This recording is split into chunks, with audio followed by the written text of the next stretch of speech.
is a D6 generation pip. Yeah, one of those dots on the side of a six-sided die. Yeah, a pip. You know, a short pip. Little something. You know, about anything gaming related. Sometimes featuring Craig, sometimes featuring Russ. We'll see what's coming up today.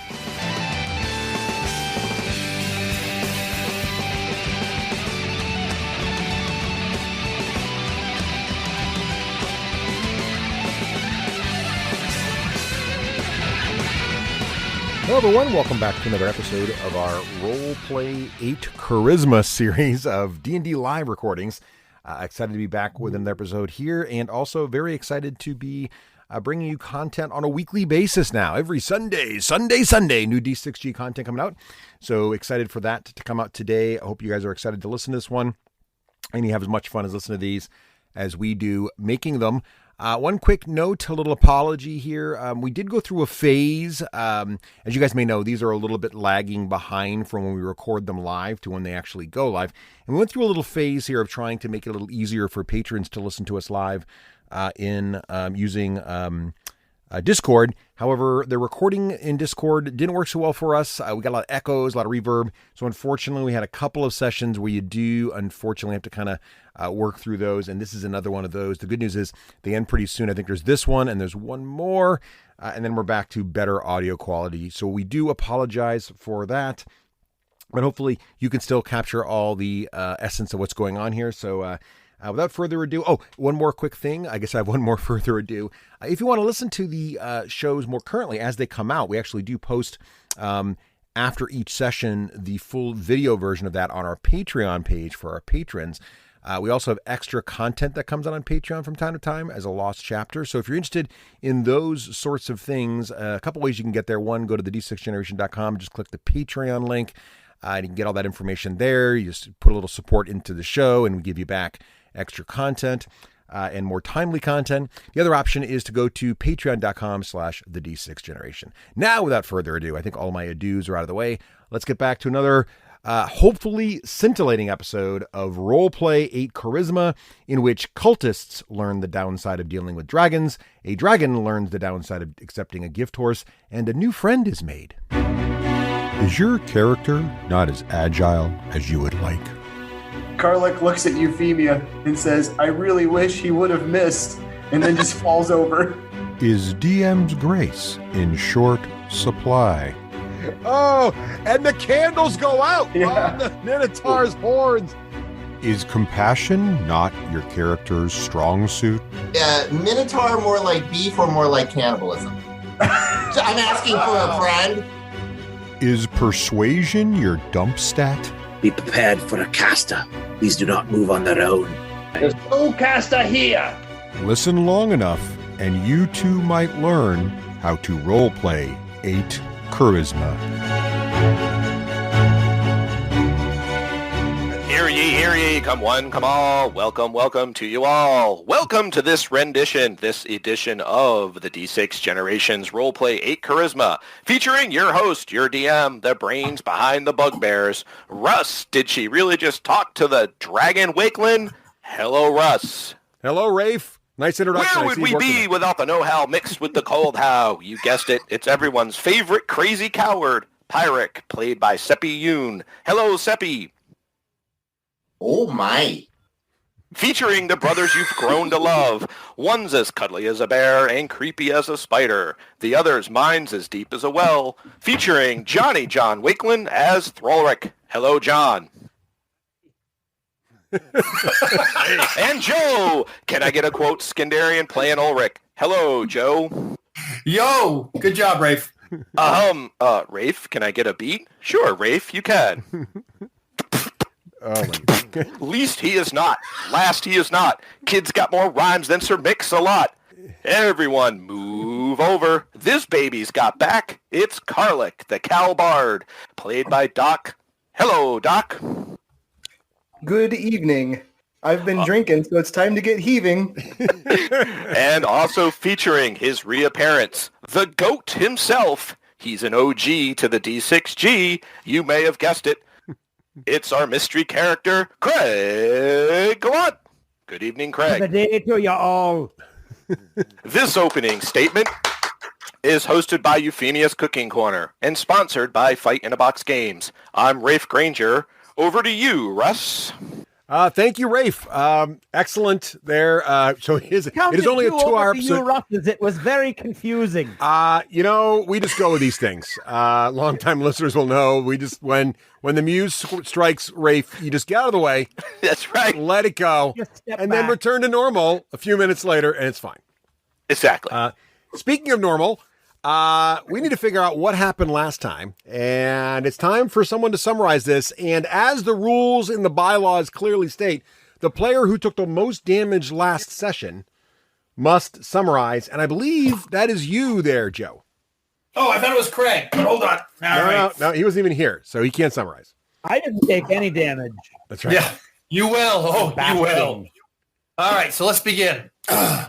In the year of our Lord Moradin, the Soul Forger, 1339, it is written in the halls of the clan Rockseeker, the history of the Frostbeard family. This is the story of the exploits in and around the town of Fandolin, recorded by exalted Dane Ulrich Frostbeard. The excerpt, this excerpt is read to enlighten those who wish to learn more of the evils crushed by the humble servants of Moradin. Title, The Vile Crack, Volume 7, page 211, after the short rest.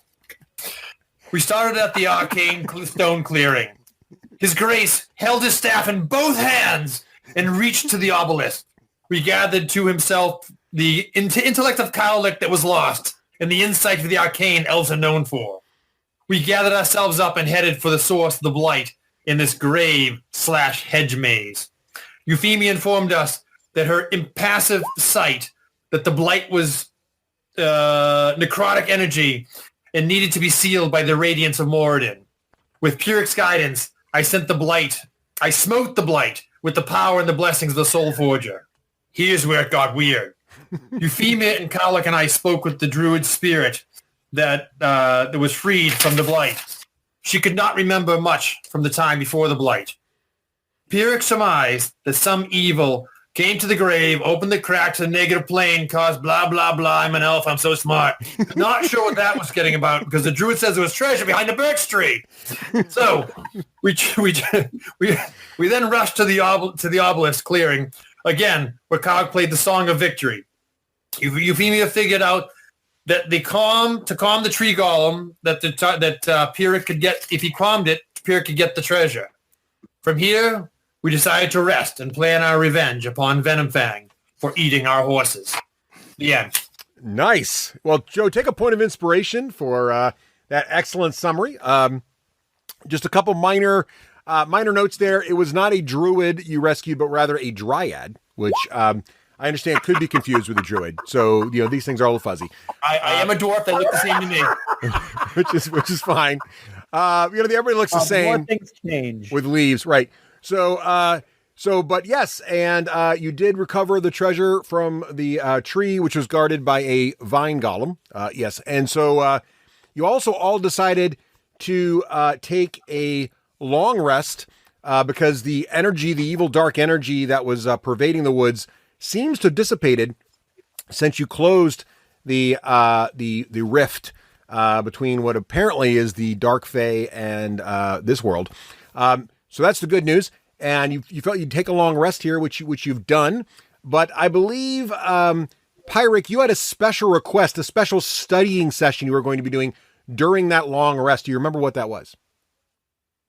Yes, I was very concerned about this necrotic energy there.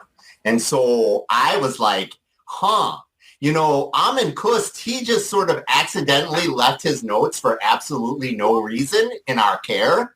Not like we had said, give us all your stuff or you'll die or anything. He just sometimes people run away from me. It's usually when I open my mouth. Yes. Yes, Haman Kost, you had, he was that red wizard that you ran into back at the well, which involved some zombies. He did have some research papers there that Pyrrhic sort of hoovered up, and he's now consulting them. And Pyrrhic, I believe you're going to look for evidence of anything about the rift or the dark energies or anything like that. Was that the plan? Yes, I was looking for that. And then if I still have time, I would like to take this opportunity to detect magic on any of the items that we have found recently. Like, in particular, I find that necklace that the 3 witches that we rescued with the 2 dwarves asked us to get. Okay, just for the record again, suspect. no evidence of witches, but could be. But yes, go ahead and do the detect magic spell there. I also need you to make an Arcana check, which is basically a knowledge check, as you have gone through his notes to see how effectively you deciphered his hen scratch. He was kind of using sort of like a shorthand there, and so you're trying to decipher it a little bit. In olden times, I would have been allowed to do this without dice, and I miss those olden times. Deppy, did you say that witch thing out loud, or? What don't I say out loud? All right, I don't really know. That just occurred to me. And I come up to your to Pyric where you're working on a thing, and I say, "Look here, Pyric, I will make you a deal. If that poor lady who's just rewarding us for taking care of her children really has evil intent, I will shave my beard off. That's how certain I am that she is not evil." Oh. I'm pretty sure His Grace is right on this one. I hope he's right. Don't you go over in the corner and shave your ass. It needs a doing. All right, then. That's interesting. I didn't know he was looking, but I'm glad it's nice. Looks good. It's sticking out of your I got, Russ. Yes. You know, usually when people start talking about shave night, I really tune in, but I'm really more obsessed with actually forwarding the adventure today. Okay. So let's skip the entertainment and then go straight to my 22 that I rolled. Oh, nice. Okay, so you're going through his notes. You figure out very well his style of writing, and you do get through it. Now, the good news is there's a lot in here on the finer points and pros and cons of necromancy. So he talks quite a bit at length about the pros of necromancy. He covers things like the greatly reduced cost of labor, the strong ROI on the materials and things it takes to raise a good undead. It talks about now that it's legal on the Sword Coast, many city-states welcome it. Of course, it's also legal in Fae, so building up a strong, healthy workforce of undead is clearly a pretty could be a lucrative business. But he's got quite a few cons in there as well. He's concerned about the corpse requirements. You know, digging up cemeteries is often frowned upon here on the Sword Coast. There's a lot of cultural acceptance issues, and there's really no getting around. They just smell bad. But other than that, there's not a lot really good information on dark Fae rifts in his works. Okay, so that's interesting. He knows that I really like the social ramifications and how these things actually work. Sure. And I really need to circle back with him about proper licensing for undead and posting signage, because that is critical. And I'm going to start taking notes on his notes, like critiquing them, because he obviously wants me to take his precious research and make it better. Okay, excellent. And also you said you were going to do detect magic, right? Yes, on several of the items. Yes. There's, if I'm going to make sure everybody gets their stuff back, but Cowlick got a perfume that will make him look more like a bugbear, or a bugbear, an elf pretending to be a bugbear. I was a little unsure which one of those were. And then there were gems. There were tiger eye gems. There was a hooting owl mug. Yes. So of these things, and I will include the necklace you found in Thunder Tree in this as well. The only magic items in this, the Dispel Magic Scroll that was in there, that is obviously magical. The case it is in is not, although the case is very nice. The polished mahogany and steel case is very lovely. Also, one of the bottles of liquid, one of the potions, which after some examination you determined to be a potion of growth, is in fact magical. However, the necklace is not magical. The hooting owl mug is not magical, although again very valuable. The gems are not magical. The perfume's not magical. So yeah, only the potion of growth and the Dispel Magic Scroll are magical. Okay then. Well, I guess step one for saving the dwarf's beard is in place. Don't put that net This is, on, of course, though, it'll choke you out. This is. Oh, absolutely. Of course, this is a 27-step plan that if he fails at any one of these gates, the beard goes. Right. Excellent. All right. Like Ulrich's drinking plan. 27 steps. Does that cover everything major that was done during the long rest? Don't forget you've had a long rest, so everything is pretty much recharged. Go ahead, sorry. Well, we're having a long rest. I do want to have a conversation, and I'm going to approach everybody, address everybody except for Thrall, and if he wants to listen, and he can. We're going to be fighting Venom Fang next, and I think it's important. Before we go back, my understanding is he has a cult, I believe, if I remember correctly. Should we try and have Euphemia find this cult and destroy them first? Because my fear is that the cult may warn him or be some sort of impediment if we fight Venom Fang. And dragons are very, very dangerous. Well, this is unfortunate because for once in his entire life, my brother is actually right. Ooh, take a point of psychic damage for your brother. I do, and I don't even flinch. I just wiped a little bit of blood that comes out of my nose like it's nothing. All right. Here's the problem. There is one group here that would benefit the most from creating this rift that energizes the dragon. It's actually a group of dragon cultists.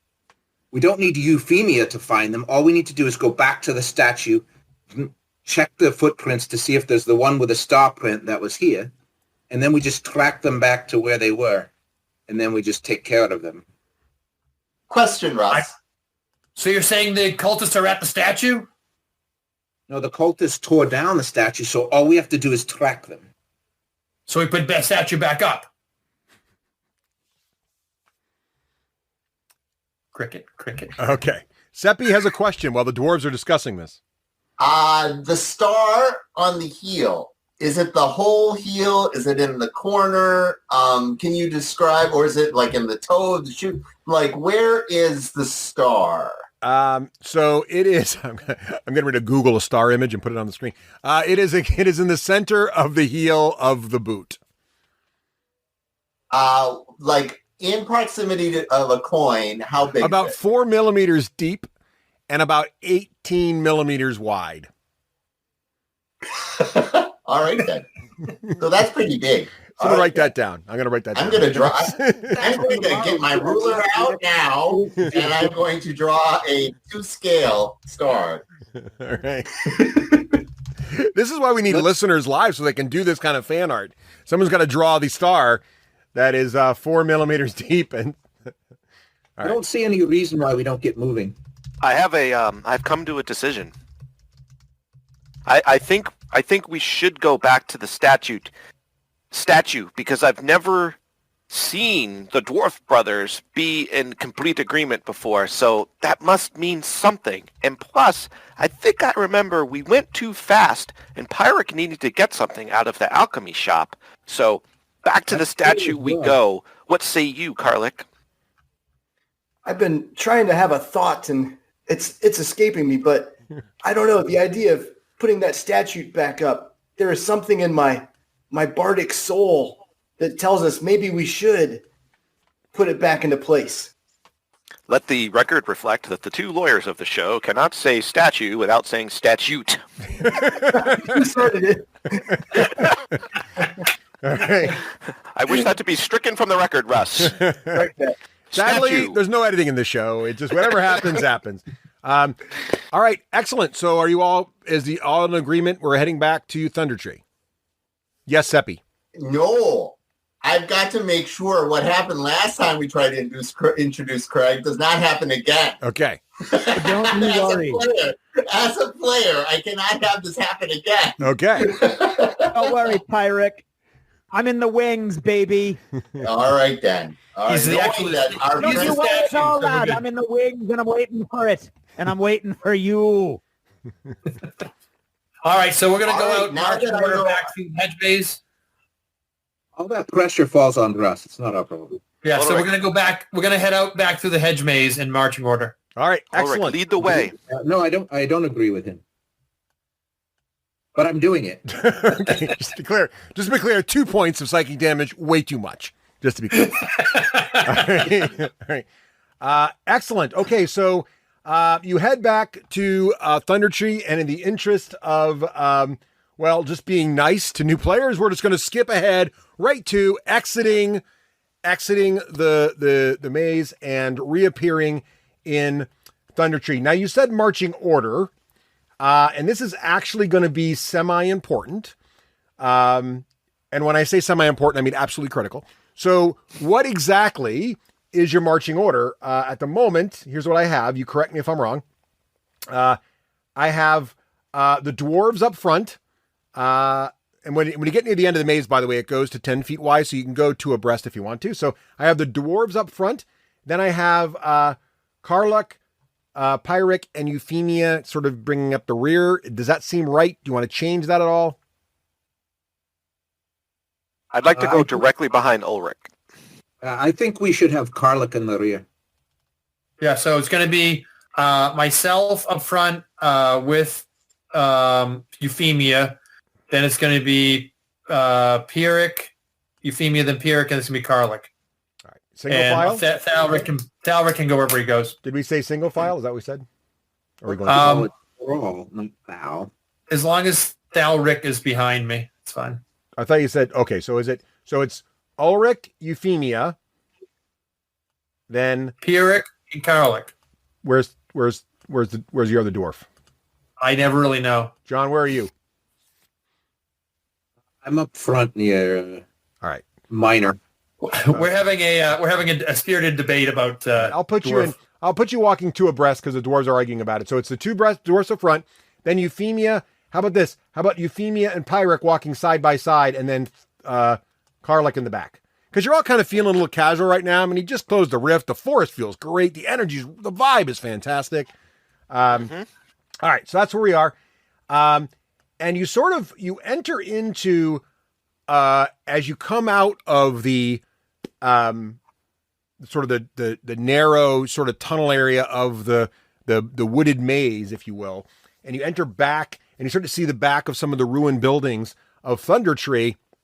As you look into these ruins, you come upon a scene because it's interesting because the maze entrance is really very, very close, right next to sort of that little area part of the town that's sort of kind of the center where the statue was. You can kind of see it from there. And as you come in, you enter upon a scene. And this scene is sort of really interesting. So there's actually, as you kind of start to come into the scene, and you actually get this far because you're just kind of strolling, you hear what appears to be, I'm going to switch the visual now so you guys can see this in a second. You're hearing kind of a heated discussion. And it sounds like, as you come around the corner, I'm going to flip the player view now so you can all see this. And this, everybody currently on the call can see this. So what you're looking at is, and John, you should get a visual here in a second, as should everybody. If you can't see anything, let me know. But what you can see is down near the statue in the open area, there's a group of people standing there. And in front of them is the green dragon. And he looks pretty perturbed, and he's in the middle of a discussion with these group of people standing around the fallen statue. Now, most of the group of people are kind of behind the statue, a little bit back, but it goes kind of like a group of 4 of these people. Then there's the statue that's fallen. Then in front of the statue, there's 2 additional people, and then there's the dragon, okay? And first of all, the people are dressed kind of unusually. They're actually all look like this.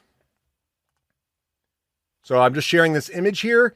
They look like they're wearing this strange garb, these exotic black robes, and these funny looking sort of masks with these sort of wavy pieces coming out of them. And they're all dark and black. Now there's one individual who is not dressed like that. Now, just next to the person is standing near the dragon, there's one other individual standing near the dragon, but that individual is not dressed in black. He's actually dressed in armor. It appears to be a green-skinned dragonborn, and he's standing there, and he's staring at the dragon, the green dragon is staring back at them, and the green dragon is just letting out some exasperated sort of sigh, and is saying, "You promised me I would have power. You promised me this could not go wrong. And here we are today. I can feel myself weakening." And he sort of snuffles, and sort of green mist that doesn't look very friendly at all comes out of his nostrils. And you're all kind of taking all of this in. The one leader, the one guy standing in the black garb right in front of the dragon, he's the one with the little fist on his icon. That little fist means leader type. He starts nudging the dragonborn and says, "Now's your chance. Do something. Impress him. Come on, impress him." And that's where we are. We can either roll initiative or try to do this in an orderly manner. What does everybody want to do? I'm going to say, I think I found the cultists. All right. I say I need a better. I don't think we're going to need that boot print. But you have the exact size of the star now. I'm going to cast as soon as I can, Russ, so let me know. All right. Pyrrhic's going to say something. Pyrrhic, why don't you say something? Oh, no, it's fine. Is there any, is this party of miscreants interrupting the ceremony? Is there any way that, say, someone standing with the cultists would be aware of them? Well, why don't you make a perception check there, person that we don't know who he or she is? You have no idea. It's been a while. No problem. So on the left-hand side there is a polyhedral. And then if you did it that way, you'll have to add manually your perception bonus there. But how'd you do? Oh, that's right. Not so good. All right. Let me find. I don't even know where my character sheet is. Oh my God, it's ridiculous. Perception. Yeah, that's a -1, so I got a 7. So I am completely clueless. All right, hang on a second. Great. So yeah, you don't know they're there, but they haven't done anything yet. So you can't do anything proactive about them. However, you can react to the fact that there's this guy nudging you, going, "You're on. Now's your time." Okay, ready? Before they do anything else, Dragonborn cocks his head slightly and says, "Impressive. Want me to do something impressive then?" And I grab him by his robe and I shove him into the dragon's mouth. All right.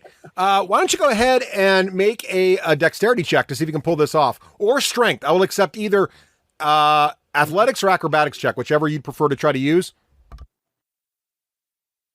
Okay, well, in that case, Oh, there you go. that is a 18. And just so as you all are well aware, so what happened was a double-handed push to his chest. As he was stumbling backwards, I pinwheel kick him in the forehead, and spin around and land in a hero crouch. Yes. Send Well, him staggering into the dragon. with an 18, I'd say that's pretty accurate. And he attempts to stop you, but rolls a 3. So he does indeed stumble right towards the dragon. The dragon snaps out at him and see if he can... it's just so tempting, and he is feeling a little peckish. But the dragon actually, with a 5, the dragon actually just barely misses him, believe it or not. So the guy has actually survived for the moment, but I'm going to move him. He has stumbled into right in front of the dragon, and the dragon does feel like his kibble's been tossed towards him a little bit there. All right, so you're all seeing this, or most of you are from your position. Seppi, you had a question. What do we know about the dragon cultists? Are they inherently evil people? I have moral questions. I don't think we should just summarily, kill people based on, hearsay. Not that we have lawyers here in our group or anything. I just don't think that's a good thing. Yeah, why don't you go ahead and make a history check there, if you got one of those, to see if... I'm a sage. Do I get any kind of bonuses for that kind of stuff? Well, do you have any skill in that there? I think I do. I'm supposed to. Thing? There's a tried and true way of testing to see if they're evil. You hit them with a hammer. If they die, they're evil. That's what an evil person would say. I got a 21. All right. So the cultists were involved in some very bad stuff about 5 years ago. There was this whole event that kind of raged across the entire Sword Coast that most people now refer to as the Tyranny of Dragons. And this tyranny was started by the cultists who had risen in power and were actually raiding all up and down the Sword Coast, collecting gold. And their plan was to gather all of it and then use it. They also had the power to start summoning the chromatic dragons. And their plan was to actually summon Tiamat back to the prime material plane. And as their power grew, dragons started attacking all these major cities. And if it wasn't for this very famous group of adventurers who became known as the Saviors of the Sword Coast, one of whom's statue is knocked over here, it is almost certain that this cult would have been victorious and Tiamat would probably be ruling the land today. After the destruction of Tiamat, kind of like the Empire in Star Wars, there's little bands of them here and there doing things, trying to regain power, but they're largely sort of scattered and have kind of returned to their pre-Tiamat days of just sort of building Draco-liches and generally causing small amounts of trouble. But they're generally considered, there's a lot of prejudice against them, as you might imagine, due to the whole raising Tiamat and bringing her from the abyss, the abyssal plane sort of thing. That's kind of got a few people upset about them. Do they have a history of like human sacrifice for these rituals? It is rumored that some of the practices, like building Draco-liches and stuff, do require the sacrifice of various forms of life. Not necessarily humans, but other life forms. Sentient life? Yes. Yeah. Okay, then. There's no good Draco-lich like not... a formerly metallic dragon. Those make the best Draco-liches because the irony is so good. Oh, yeah. Okay. I don't feel like this is a particularly morally gray area with these individuals. They are known to be whatever. But since violence has happened and I'm inherently cowardice and there is a creature with a breath weapon, I immediately tell everybody, spread out! And then I'm going to cast a spell as soon as they get it. Yeah, I'm going to cast a spell as soon as they get Enchantress. Okay, so Joe, what are you going to do? And then we're going to go to initiative order here because it sounds like... I'm going to cast Bless, and I'm going to bless myself, Euphemia, and Karlik. Interesting choice. All right. So why don't you guys go ahead and turn those icons on yourselves so we all know you're blessed. And we're going to go ahead and we're going to set up... I'm going to clear out the old initiative tracker here, get that all done. And we're going to get everybody to start rolling initiative here. And I'm going to roll for the bad guys. Click on your icon before you roll your niche.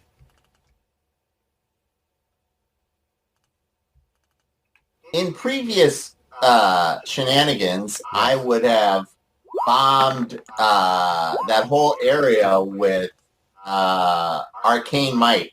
But after what happened with that poor Amon Kust, I just did not feel like it was the right thing for me to do. And remember, if you have Bless on you, you get a D4 to your saves as well as your attack rolls in case breath weapon hits you. Russ, can you put Bless on me because my screen won't let the menu open far enough and I don't want to move too far on the map and screw up the site. All right. Oh, nat 20. Look at that. All right. So they got everybody on the list from my side. Rafe, you need Bless, you said?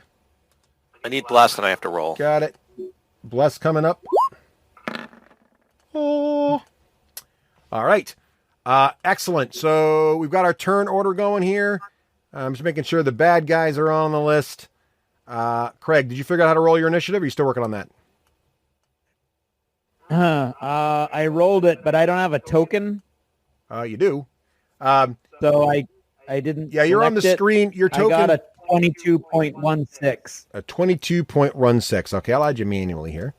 So yeah, what's up with the 0.16s? All right, John, you want to break explain? one? Both roll a 20. The 16 is. It's your actual dexterity. Yeah. So the way you break ties in 5th edition is if you both roll the same number, it then goes to dex. So roll 20 will append your dexterity to your number if there's a tie, so we can figure out who's going to go in which order. And Craig, do you see your token on the board? Because you do have one. It could be that I am not zoomed in enough. You might be. Are you just looking at a black screen?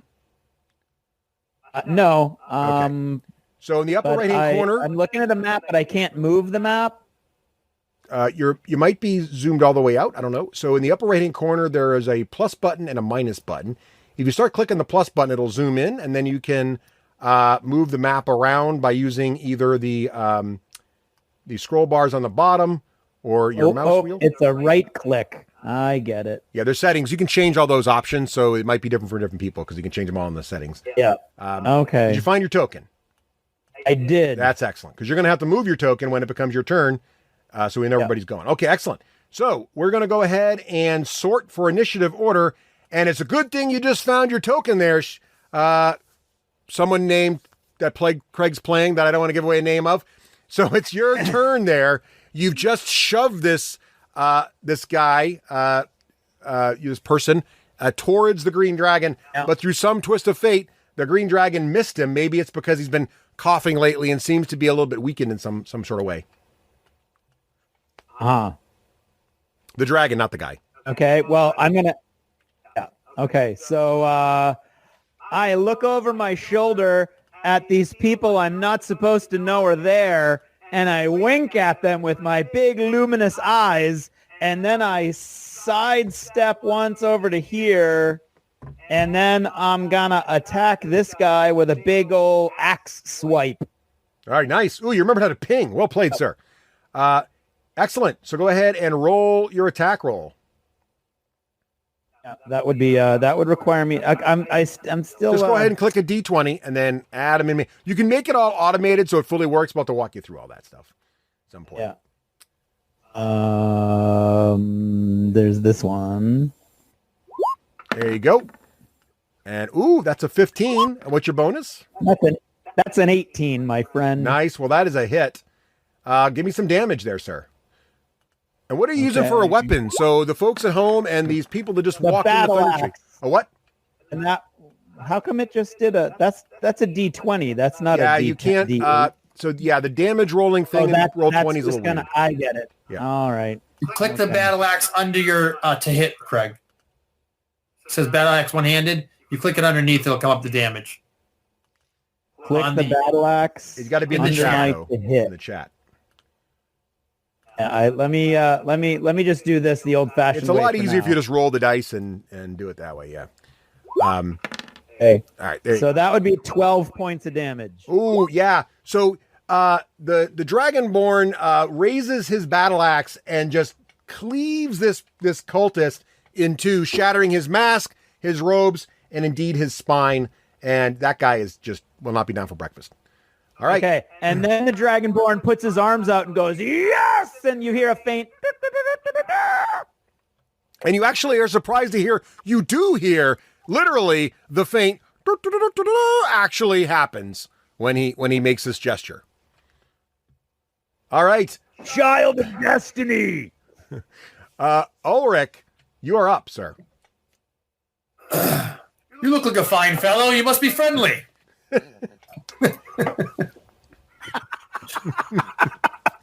Wow, that was easier than expected. 1, 2, 3, 4, 5. I can't quite get to him. All right, 1, 2, 3, 4, 5. I can't quite get to him. So I'm going to throw one of my hand axes at the guy. All right. And you know what? Which guy? There are many choices here. So Ulrich has run into the center of town, is about 10 feet away from the statue now.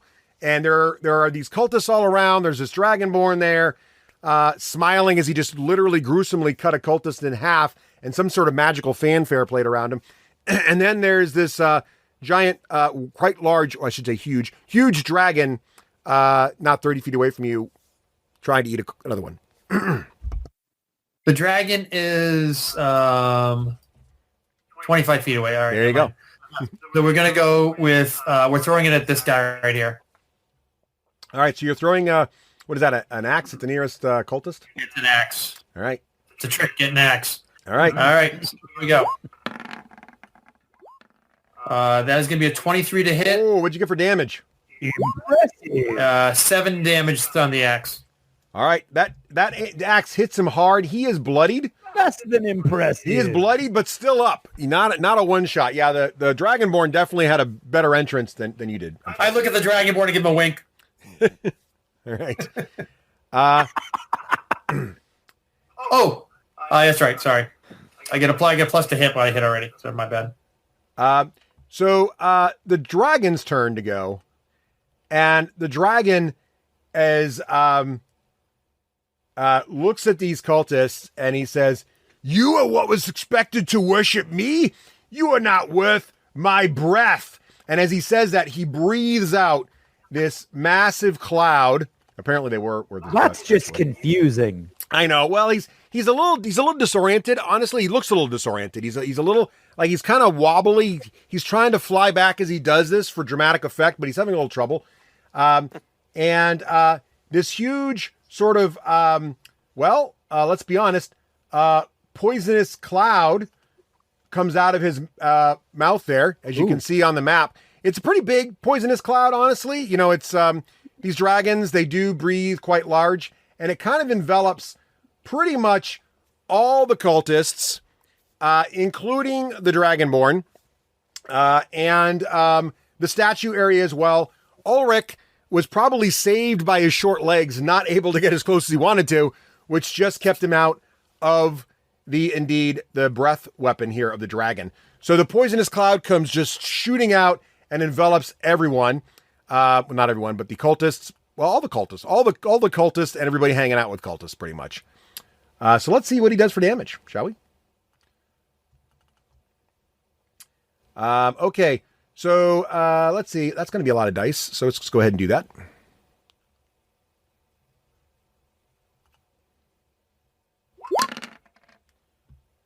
So it gets 2 of those, so that's 18, and then one more set of those. There we go. So we're looking at 30 points of damage, of poison damage coming out of this dragon. Now the good news is you get some saves, Craig. And the other good news is the Dragonborn, of course, being a green Dragonborn, I believe you are resistant to poison. Is that not true? I am. Yes. So that's helpful also. So let's see what we're going to get here. You got to make a Constitution saving throw, Craig. Okay. Go ahead. See how you do. Oh. Yeah. How'd we do? 9. That's unfortunately not enough. It's a 9. So you're going to take the full 30, but because you're think. resistant, you take 15 points of damage from his breath weapon. Ouch. So his breath weapon spews forth and does a number on the unfortunate news for the cultist is even if they all made their saves, that would be insufficient. And they are all choking and dying and gagging on the poisonous cloud that now is just hanging in the air slightly as it dissipates. All right, so that was the dragon. And he looks pretty upset at the moment, but you never know. You could be able to talk him down, maybe. Okay, moving on to the Minotaur. Karluk, your turn. Euphemia, what do you think Dragonborn eat? I think they don't eat feet. Well, you have a little bit to figure it out because I think we got a new friend dining with us tonight. I'm gonna slap Pyrrhic on the back because I know he always needs a little extra gusto to get in the battle. I'm gonna get to dashing over there. You better start sending some snowballs crashing. And I cast heroism on Pyrrhic and then move off. Words of the fray. Oh, I hate being brave. Oh, I hate it. I hate being brave. You can thank me later. I'm going to cast it at a second level and put it on myself too. Nice. All right. Yep. So you are braved up. I love it. Okay. Anything else you want to do with move? Oh, you did. You ran up there next to Ulrich. So Karluk and Ulrich now are very near the statue. And it is Pyrrhic's turn. Pyrrhic, what are you going to do? Okay, you're brave now, by the way. I don't like it. I hate it. If I go like this, does this tell me how many feet I am? Yes. Did I use it correctly? Yes. So it looked like you were 60 feet away from the dragon at that range. I am 60 feet away from the dragon. Yes. Do I know if the dragons have inherent magic resistance, or does he not look old enough? Well, that's a great question, and you're going to have to make a Arcana check to know this about dragons. Okay. Yeah, go for it. Let's see. Dice don't fail me now. Yeah. Let's do some Arcana. Hey, I'm hot tonight. That's a 23. You are. You're pretty sure. You remember reading through a book at one of your studious moments that green dragons in particular, totally, you wouldn't want to use poison on them. Not really a thing. But they don't seem to have any sort of, magic resistance that you can remember. They're more like water breathers, and they can really get control and get in the brains of like woodland folk. But they're not really magic resistant types. Okay. So I'm going to use my misbegotten heroism to smite at the dragon with the northern lights. I raise my staff high up in the air and say, with the bravery of Pyric Starfinder, feel my wrath. And then I shoot off my magic missile with a bonus level. Okay, so how many little magic missiles are flying out there? That should be a lot. Let's do that. Oh no, that was weird. Why did that happen? Just a D4 shot out for no reason whatsoever. Just fell out of the bag. It's fine. That's weird. I don't know what it's doing. All right. Okay, never mind. We're not going to use you that way anymore, Mr. Guy. I should be throwing 3 + 1 per level. I should be throwing up 4 of these guys. Nice. So 44 streak out at the dragon. Yes, let's do it. There you go. Oh, well, that's more like 9 points of damage. That's a couple of ones. That's 13 points of damage. 13, excellent. All right. And then I am, I don't feel super brave. I'm then going to do my movement action. Yeah. Let's do that. 1, 2, 3, 4, 5, and 6. Look at, I'm brave behind a building. That's a certain kind of brave. All right. The little so Pyric runs down. He stays well away from the main part of the action. Must have read in one of those books. It's not good to get close to a dragon. And did though, as he runs across the opening, he's kind of like pew pew pew pew, shooting all these little magic missiles at the dragon. And they are definitely, minimally, they're definitely frustrating the dragon, if not hurting it. But it's definitely looking like it's not happy about the whole magic missile situation. And that leads us to Euphemia. All right, Euphemia hears Pyric utter when he's doing his Arcana check.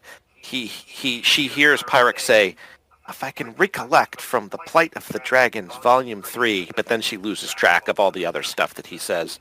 So she's going to use her move action to move 1, 2, 3, 4, because she couldn't actually see anything before. So coming around the corner, Russ, I don't see any cultists. Does that mean they all died? You see a bunch of cultist bodies. Most of them are, actually all of them are kind of writhing in death throes from the poison. And they're like spewing up various melting internal organs. It's a very bad scene. All right. Also, she unconsciously reaches into her left side underneath her leather jerkin and fingers tenderly the 2 spider wounds, because this is where that happened. Yes. It's as if... And you may not have got you may not have had a good look earlier, but you notice that this other person you have never seen before, this green dragonborn person, he is not dressed anything like the cultists for some reason, but he seems to be the only person who survived the cloud of dragon poison. Euphemia follows Ulrich's lead in not attacking the dragonborn, so she's going to surmise that he is friendly. So she's going to aim at the green dragon, also seeing Pyric shoot at the green dragon, and she remembers the last time she encountered the green dragon. It did not go well. So she's going to go pew pew and shoot her bow. All right. That was really the spirit of my accountant's rage. Getting a 17. A 17 on the dragon. Unfortunately, Rafe, you get a D4 to hit on this deck because you're blessed, right? Oh, yes. add a D4 because you're about to bounce off his scale. What'd you get? 18. 18. It looks like it's going to miss, but the blessing makes it guide true and actually does, in fact, hit the dragon. Nice. How much damage, Rafe? Well, let me see. Calculating. D4 plus 3, D6 plus 3. Do not have flank or any sneak attack. That's 7. And hold on. I have some cards. It's an attack roll. Okay. 7 points total. All right. And then I'm going to use my bonus action to hide. All right. Give yourself a little hidey icon there.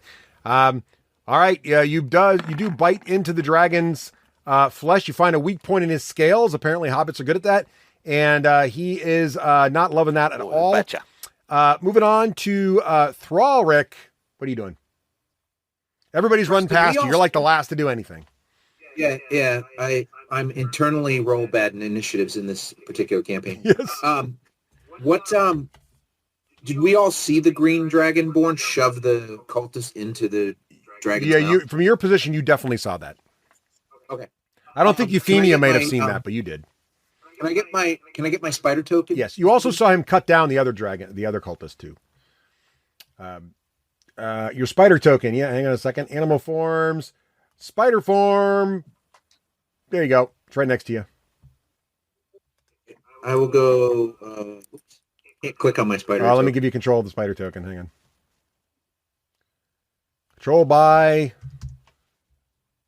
There you go. Now you have control, John. Go. So I'm gonna go 1, 2, 3, 4, 5, 6. As the spider shadow passes over Euphemia, she shudders slightly. I'm not seeing anything new when I move my spider token. Sorry. Your spider token probably doesn't have visibility for you. I'll take care of that. Hang on a second. There you go. Now you should be able to see. All right, wonderful. All right. Are you going to do anything can you see from there or no? Yeah, I can see. Good. All right. Well, then I'm going to use my inspiration and spit web at the green dragon. Okay. Spitting web at the green dragon. Go for it. That's going to miss. The highest I got was a 14. Yeah, the dragon easily sidesteps. Even in his sort of coughing fit state, he manages to swerve aside from that. All right. That's all we got. That is the end of the first round of combat. Many cultists have died, and we're back to the Dragonborn's turn. Craig. Okay, so I sort of brace myself in a sort of arms akimbo kind of way. Looks a little almost like I do this every time before a big fight. And then I yell, "Shadow Child!" And a big, huge cloud of darkness erupts around me. Ooh. So do you just have like a dark orb going on around you? Wait a minute. There is a dark orb going around me. Wait a minute. Craig's a octopus? Damn, that was ink. What's the radius of this orb, Craig? It is question 15 feet. 15 feet. All right, I just turned it on your token. Can everybody see that? I'll make it darker. Nope. We don't see it. I'll make it darker. Nope. Hang on. I made it light gray. What if I made it black? There we go. Can you see it now? No. Okay, well, it's there. See it. Well, it's there, people. Oh, wait, I can do it. Everybody can see it. Now you can see it. There you go. Yeah, we There can you see go. it. Boom. Craig, you're radiating darkness or whatever. What are you actually radiating? What is this? Yeah. Give us the fluff. It's shadow. It is the living stuff of shadow. Ross, come on. All right, the living stuff of shadow is I am floating Shadow around. Child. That's my arena name, by the way. That's excellent. that's a league trademark. I've actually already secured that legally. All right. In most of the major cities. Yep. Waterdeep, Baldur's Gate, they all know you. I don't really want to.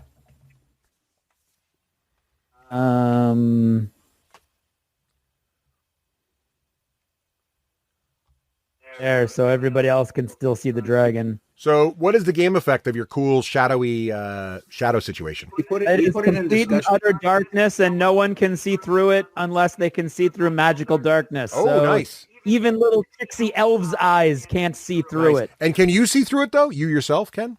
I absolutely can. 'Cause that would be It's almost awkward. as if I am a creature of the shadows. All right. All right, excellent. So it looks like you're partially obscuring the dragon with that current radius situation there too, which is awesome. So yeah, the dragon. That was the goal was this. The goal was me to not do that. Oh, you don't want to obscure the dragon? Okay, fair enough. No. Yeah. And you said, yeah, which is smart. Okay. So good job. Nicely done there, sir. Take a point of inspiration for throwing some darkness around. Thank you. And the description for your darkness, I really particularly like that. Okay. Ulrich, you're up. You are the greater evil of this globe, Venom Fang. Prepare to feel my wrath. So I'm going to move to there. Can I reach him from there? I don't know if I can reach him. Let's go to there. Actually, is that in the darkness here? Am I in the darkness if I go You're on there? the edge of the darkness if you go there. So you're partly would I be able to? You could. Would it affect my attacking him? No, you're okay, but you're on the bubble. It would depend where he is, honestly. But right now you're okay. He's outside of it from your okay. Would I? But can I strike him with a melee attack? You can. Yes, he's a huge creature. Okay. So yes. So summoning divine might of Moradin, I summon my Oath of Vengeance upon him, giving me a automatic advantage on attacks for him for the next minute. Nice. You will die upon my hammer, Venom Fang. Will leave this place and scurry with your tail between your legs forever. I will make a helmet out of your head. And we are going to attack with advantage. So 2 attacks with the old Warhammer. 1, 2. So, what's that? I got nat 20, baby. 20, hey! And did you get a 19 in the first one too? Nice. I did the first one, yeah. Yeah, so sweet. So you got a nat 20. So let's go to the critical hit deck. Woohoo! How'd you get advantage on that, Joe? This could be bad for... Oath of Vengeance. Oh, was it advantage? Oh, it was advantage, right? So it's only 1 hit. Yeah. Got it. Okay. Critical hit deck, 4 players. Let's do it. See what we got here. We're going to need you dragon when I'm done. And you're using your hammer, right? Oh, yeah. It is a gut punch, double damage. You hit him right in the dragon belly. So you get to double your damage. All right. I'm double damage? Yeah. I'm going to use my magical card that I have here, which automatically gives you the ideal maximum damage. Oh, sweet. In addition to that, I'm also going to use my my Radiant Divine Smite because he's a dragon and nobody likes them. Nice. Drag out your card then, Joe, so we can get rid of it. All right. So is it double damage from the weapon, then Divine Smite, I assume, correct? Yeah, Divine Smite's not is a second attack, so it's sort of a bonus thing. So yeah. That's right. So I'll roll that separately. How do I get this out to you again? Drag it out of click it first, and then drag it out of that thing onto the table. There you go. You got it? Normally a critical doubles all your dice you use. Yeah, but Divine Smite happens. Divine Smite's separate, right? Or is it an add-on? Well, Divine Smite, I would double my dice in Divine Smite, but that's separate. Then you do. Then you do. I thought Divine Smite was like after you hit the guy, you can then add Divine Smite. But like he's gonna like take the Ranger's Entanglement thing. I thought that's but he's from your card. He's taking 26 points of damage from my Warhammer. Yep. There you go. And then he's also going to take Divine Smite times 2. So he's going to take this twice. So what's the 1? Getting there. 1, 2. So he's going to take an additional 28 points of damage. So it's 28 plus 26. So minus 28, and then he takes minus 26. Nice. Yeah. That hit him. That really hurt him.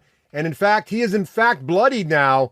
And that literally knocked the wind out of him. And he sort of goes backward a little bit and has to force a landing on his hind legs. And he does not look thrilled about that at all. And with such heroism, I declare that the shift between Dwarf Major and Minor has shifted. Joe is now Dwarf Major with 40 plus points of damage to a dragon in 1 round. Let us all clap for Dwarf Major. Yay! That was pretty impressive. And the dragon is also impressed. In fact, it's his turn now, and he's going to assess the situation. First, he takes sort of a deep breath and tries to recharge his breath weapon. So for those unfamiliar with how 5th edition works, you don't have to keep track of how many rounds things are turned off or whatever. There's just a chance on a D6 usually that it comes back. The dragon rolled a 4. Typically for most things, it's a 5 or a 6 for these things to return. So his breath weapon does not come back. So that's not an option for him. And he says, your horses gave me indigestion anyway. All of you should die. I'm not leaving my lair over this. And he he decides to go after you there, Dwarf Joe, because you just, Ulrich, because you just really hit him pretty hard. So he's going to hit you with a bite and 2 claws. Comes at you with 3 attacks here. So first, here comes his bite. Let's see how he does. So he's going to roll his little d20 here. And he gets a, not great. He is +7 to that, so he's going to get a 17. Oh, I got an 18. So his bite deflects off your shield just barely, and then he has 2 claws. I'll roll both claws at the same time, see if either of them manage to hit. And the one claw is going to get an 18. Is that enough? That's exactly what you need. So one claw does get past. His first claw deflects off your shield, but as you're blocking that one, his second claw finds its mark. It does 2d6 plus 4, so total. So here we go. Here comes the 2d6, and he gets a happy 4. Plus 4 is 8. So he does 8 points of damage. All in all, could have been a lot worse there for you. Could have been a lot worse. All right.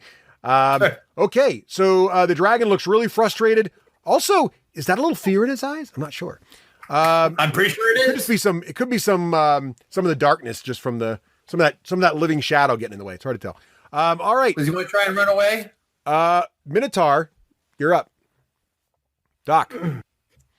Calic always kind of likes the dwarven brothers feuding against one another, so he's going to yell out, Venom Fang, how did you like Moradin's smite? I bet it's going to be the dwarven nature who brings and takes away your blight. And with that, I'm going to just charge forward. Oh, that's an inspiration to Thrall there, or Thrallrick, as he's also known. So 1 combat inspiration, and then I'm going to just charge into the fray here and take a swing with my sword. We'll see if Thrallrick ends up putting old Venom Fang in the dust or not. We'll see. All right. Are you going to roll to hit, or did you use your action to inspire thought? Let me see. Right. Yeah, it's just a bonus action, so a dash, I can still make an attack, right? Go for it. Yes, you can. Yeah. Yep, here we go. Longsword. Swan. Here comes a longsword. And Dragonbane. How'd you do? Oh, chat. That should hit. 20's going to hit. Ooh, 20 does. 20. Find another kink in the scale. All right. And 12 damage. 12 damage. Your sword... It's not quite a Moradin blow, but it's still respectable. Yeah. It's not quite the Dwarven Hammer sort of situation, but the dragon still... It's obviously this is all building up, and he's looking a little bit... he's gone from cocky to concerned. All right, Pyric. Pyric, you're up. Okay. So I'm going to step up, but while I'm stepping up, I must catalog all these surprises that have happened today. First of all, we started with the revelation that Ulrich can read and write. That was a real surprise to me. He doesn't seem too educated based on his decisions. Number 2, Toot the Magic Dragon here, who's able to put out darkness. This guy, he has potential, that Toot. And now I realize there's a very important story that I will have to tell Euphemia after this combat. I realize I have a sagely story from the Northern Temple.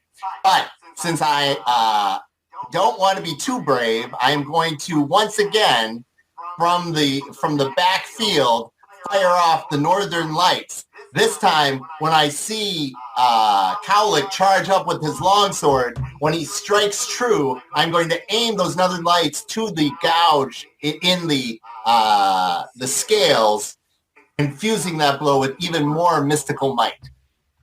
Got it. All right. Excellent. And great. So the mystical might is charged up there is what I'm getting. I'm just rolling lots of dice. Yeah. Here you go. Ooh, that is a lot of dice. So the magic missiles are flying. All right, how much damage are we doing? I will take, that will be 15 more points of damage to Mr. Dragon. All right, it just smacks right into the dragon, and he looks like he's reeling. But he's still up, and he still looks a little frustrated. But yeah, Pyric pops around the corner, pew, pew, pew, shoots off a bunch of magic missiles, and then pops back behind the corner again. There is a lot going on internally on my turn, Russ. Don't dismiss the internal struggle. No, I can see that, definitely. All right, Euphemia, you're up. All right, Euphemia took this whole time to get her breathing under control, her shaking under control. And in game mechanics, what that is she's taking her bonus action to aim. And by using her scout ability, that gives her advantage on the dragon. And those listening at home also gives her sneak attack damage because she has advantage on the attack. However, both my colleagues also give me sneak attack damage because they're within 5. So I am rolling to hit with my bless, and I have another card up my sleeve. Oof. Hold on, I got to roll a d4, Russ. Yes. Calculating. That is a 19. Ooh. Go, bless. And I'm aiming for that shot that I just saw the magic northern lights hitting a certain area. That's exactly where she's aiming for. Joe, did you do a concentration check when you got bitten? Oh, I didn't. Oh, hold on. Hold on. Yeah. That'll take this away if I fail it. I just thought of it. Yeah, good catch. Oh, no. I fail it. Oh, no. Yeah, not. Yeah, you didn't have the blast Rafe because his spell went down. Yeah. Okay, then I will use one of my cards. Everybody de-bless. The dragon punched through it. I'll use one of my cards, Russ, to just keep the roll. One of my cards lets me roll a d4. Fair enough. Okay, then why don't you go ahead and drag your card out so we can get rid of that. There you go. All right. And can you use inspiration to reroll damage or no? No. Inspiration is only roll 2 dice and pick the highest, and only applies to d20s. I have 7-point damage. All right. I rolled a Pyrrhic roll. 7 points of damage to the dragon. That's nice. He's it seems small, but there's a lot of you hitting this guy, so it's adding up quick. And he definitely, again, he's reeling from this stuff. Let's see if the bard was able to predict the future. It is Thralric's turn. Can dwarven nature save the day here? Let's see. You get to no pressure, recharge your. So if he's recharge your if he's a huge creature, Russ, this should give me a flank across his front 3 squares. I don't know where you are. Where are you? Yeah, there you are. Yeah, because he takes up 9 squares, right? Yes, he does. Yep. So I should be opposite. Yes, my you're brother you get flank. Yep, you get flanking on him. All right. He's also so really I will cool, then. Unfortunately, I chose poorly in my form, forgetting that he's immune to poison. But I'm going to bite him anyway. Okay. So I will bite him with advantage. Hopefully, hitting. So hopefully the 22 hit. The 22 will hit. The natural one was saved by advantage. So that's good. Right. All right. So 22 hits. I'm just going to roll the D8 damage because I don't have to worry about the poison. Yeah, he's immune to poison. He's a green dragon. Okay. So, but what I am going to do, I'm going to use, which I can use because Calic is a bard of valor. I'm actually going to use his inspiration to my damage. Oh, nice. All right. That's fancy. Yeah. So I'm going to do first the bite damage, the piercing. So this will be... natural 8. That's 11 of that 11 damage piercing plus 1d6 here. Come on, baby. So 15 damage. All right. 15 damage is a lot. That's pretty good there for no poison. The dragon is definitely. I didn't kill him. But he's not dead. You did not for to kill him. Karluk's prediction was false, at least so far. Bummer. All right. Okay. So that is Thalric's turn, and it is now time for the Dragonborn's turn, or should I say the guy in the blob of cloud, the living shadow. All right, boys.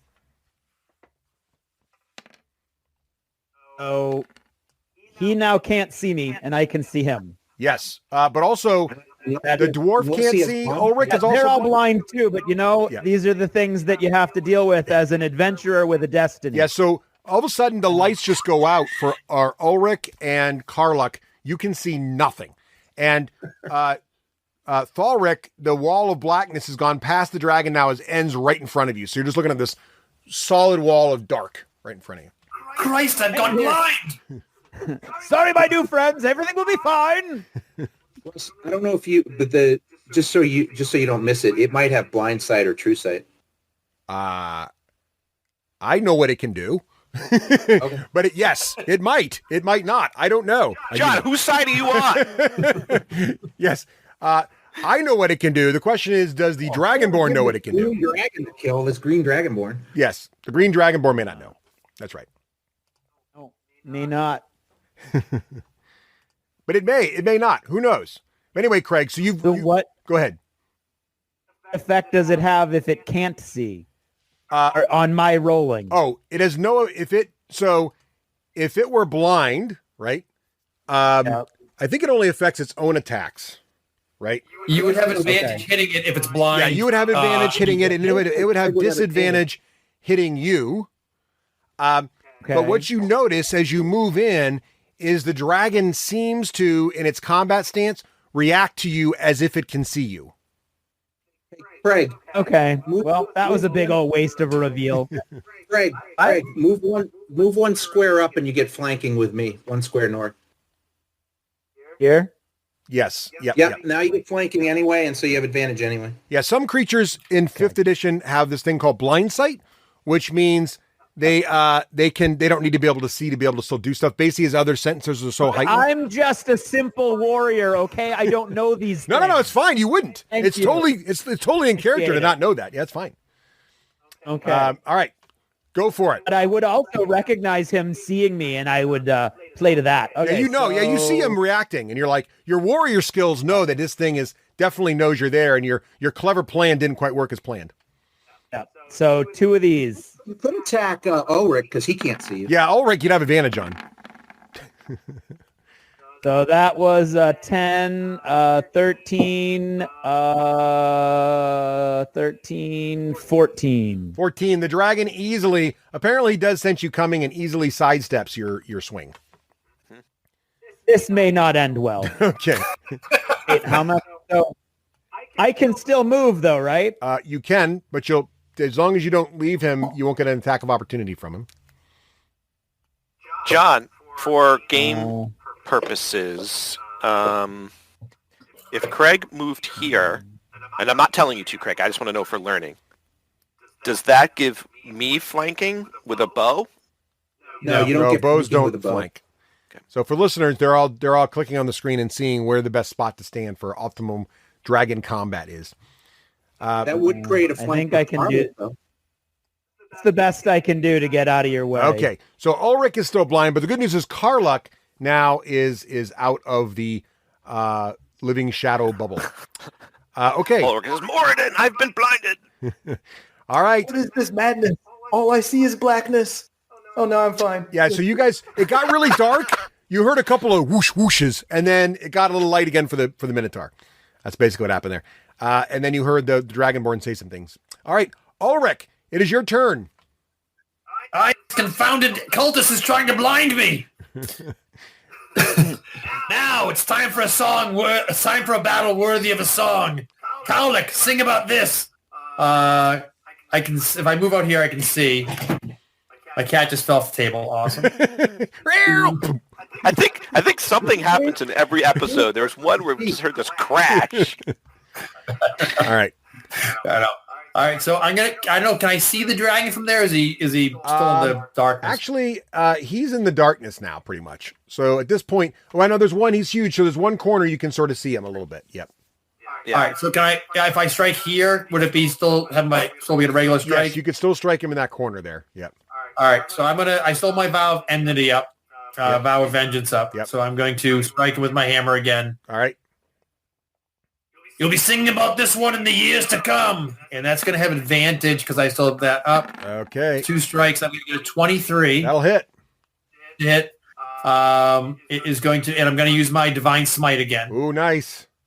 So we are going to do the first. I'm going to end up doing, where's the damage there? Roll twice. It's going to be the first one. It's going to be six damage on the first one. Okay. I rolled it twice by accident. And an additional 9 points of damage, so 15 points of damage total. Oh, and your hammer hits him, flashes with Divine Smite, and the dragon collapses to the ground. A little bit of poisonous vapor oozing out of his mouth and nose as he lies there, mostly obscured by a black living shadow. And now you've been As soon as smoked. he dies, that black living shadow goes away. Oh, and the black living shadow goes down? Okay. Oh, clear. As soon as the dragon is dead, yes. All right. Excellent. It is time to get to bragging. And as the dragon dies, you guys might see some strange eddying in the smoke and the fog that seems as if I'm sucking something towards myself, and I go, that's the stuff. All right. So the dragon is down, and he's just lying there, and blood, greenish blood and ichor is all coming out of various wounds.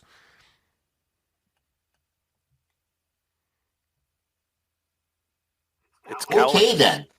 So, are we staying with initiative? Do you want? or Maybe what do it'll you be wanna easier do to best? talk in initiative order, so Yeah, just keep things under let's do control. that. So Ulrich, you had the killing blow. Do you want to say something profound? Hey, now hopefully we can put this blight to sleep. Sing me a song, Karlik. I wish to hear your beautiful music. Good timing, because as Karlik gets the next say. What do you want to do, Karlik? It is time to get to bragging. It was Ulrich that killed that dragon. Oh, by the way, our brand new friend. What happened to those black fumes? Did you eat too many legumes? Karlik, take a point of inspiration for fumes and legumes. I think that's it's got to be worth something. I think I'm going to edit. I want to edit it for Karlik where he says beans due to his intellect being dropped. He doesn't know the tunes He anymore. says beans. That's not really role-playing 9 intelligence, Karlik. Just saying. I'll try better. Excellent. Anything else, Karlik? We'll go to Pyric here. All right, Pyric, you're kind of far away, but what do you want to do? Euphemia. We just slayed a dragon. Yeah, That's incredible. Euphemia, yeah, she sits back, with a sigh of relief. Go ahead, Pyric. Oh no, this is not something that I thought I would do. And that cowlick, he keeps on giving me that stink finger, making me a little too brave. I don't know what to do about that. It's the gift that keeps on giving. Yep. Yeah, Euphemia, she's just marveled at this. I mean, she's very young and has not really seen much of the world and has never seen a dragon before. So she cannot believe Shield Brother did what he did. So she will double move up to him. Do I know the going rate for dragon parts? To the right alchemist, or even, Arcana user, there's some value here. The teeth often are used.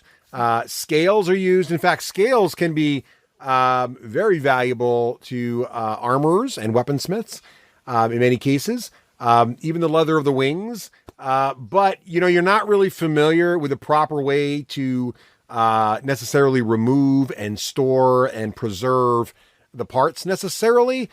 So you might have to get a little creative with how you're going to do that. But yeah, you definitely know that there's a lot of value in just dragon carcass bits. You'll notice I didn't damage anything for you, Pyric. Exactly as you wanted it. Well, Ulrich, you're good with the armor making. Do you want to, skin the dragon? And by the way, if you keep on working your hammer, that's why you go blind. Wow. I hate to say it, but there may be someone here better at skinning these creatures than I am. I look at everybody but Thralric. And Euphemia also says to Pyric before she heads to the group, Pyric, how are we going to find our horses and our packs that were on our horses again now that the dragon's dead? Oh, Euphemia, I thought you had that answer. That's troubling. I don't know how to track a dragon's lair. I mean, I can try to maybe follow footsteps, but maybe our new friend has that ability. He looks like a dragon. All right. That was Euphemia's say there, and Pyric's say. And Thalrek, what would you like to say or do? All right. Well, I will, as a bonus action, I will turn back into a dwarf. So here I am. Euphemia sighs relief. So just as creepy. Craig, you see there was a large spider there a minute ago where right on the other side of the dragon, and it just sort of slowly or actually kind of quickly morphs back into a dwarf. That is kind of creepy. Yeah. I can remove the scales and whatever else you need. I actually would like a handful of the scales myself, if that's not a problem. And as I say that, I'm going to walk over here. And first I'm going to start with that captain that the Dragonborn chucked. And I'm going to check his boot soles. There's a star that's 4 millimeters deep and 17 millimeters wide right in the center of the heel. It's not him. Wide shoe. Hold up the boot in the direction of centimeters wide? Yeah. Millimeters. I hold up millimeters. The boot, Gotcha. I hold up the boot in the direction of Pyric, and I just point at it and go, here you go. I say to Euphemia says to Pyric, that's not him. It's 18 millimeters. Yeah. Which is what Russ said. It is. Well, you have to account for the couple of millimeters so that gets lost in the impression process. Oh, okay. You have to know these things when you're a DM. Okay. So, all right, Ulrich. So can I use my survivalist skill to make sure it's the right boot print? Yeah, go for it. Make a skill check. Oh, Karlik said the same thing in the chat. Mm-hmm. Yeah. Oh, I'm pretty sure this is the right boot. Unless you tell me otherwise. Okay, that is correct. Yes, it is. It does appear to be an exact as match as you can get with this loose science we're using here. Say, to see Euphemia, you didn't take into account the impression when it goes into the earth. Of course. I'm a little concerned. These do not seem people who are powerful enough to dupe the Lady of the Glade. But if you say it's the right blueprint, Are we going in still? Oh, yeah. So, Dragonborn, you're up. My friends, welcome and well met on the road. I would like to thank you for helping me dispatch this abomination and his fools who thought to change the natural order. oh, greetings. I go over to this guy and I size him up, no pun intended. And I say, you are truly a most puissant warrior. Wait till he opens his mouth. I'm not sure what you mean by that, but well met. Puissant yourself. Puissant My yourself. people cannot be judged. The intelligence of my people cannot be judged by our vocabulary. We are blessed with the ability to speak fluidly, despite maybe other disadvantages within our skulls and or brains. Yes, very, very fancy. I see what you've done there with the words, but it's well met. What might your name be, Dragonborn? You may am best known in the fighting pits from here to there as Shadow Child, but you can call me Shadeen. It's what my friends call me, and I'd like to think that we're going to be friends. Very good. I will call you Dragonborn. My name is Ulrich. I am a Dane of Morden. You must have children. You're clearly acting like a dad. See, point made. Worse, I've got my brother here. I don't know that asshole. All right. Excellent. We'll keep going here to keep it so nobody talks over each other. So Ulrich, you already had a pretty good response there. Anything else you want to add before we move on to? I'm going to put my hammer down and reach out my hand in a warrior's clasp and grab his forearm if he extends it. Oh, I do. I do. Quickly, with alacrity, as they say. How did you meet? How did you end up here in this foul place? I thought I'd found someone to follow. I look over at the dead and the poisoned body of the cult leader. I was sadly mistaken. Karlik, you, my friend, look like someone who could lead a person right to their destiny. I laugh. I've been called much, but no, I think you will find that our leader is. I look over at all of 8 inches tall of Euphemia, whatever she is, and go, this is our leader. My little lady, our little sister, the great Euphemia.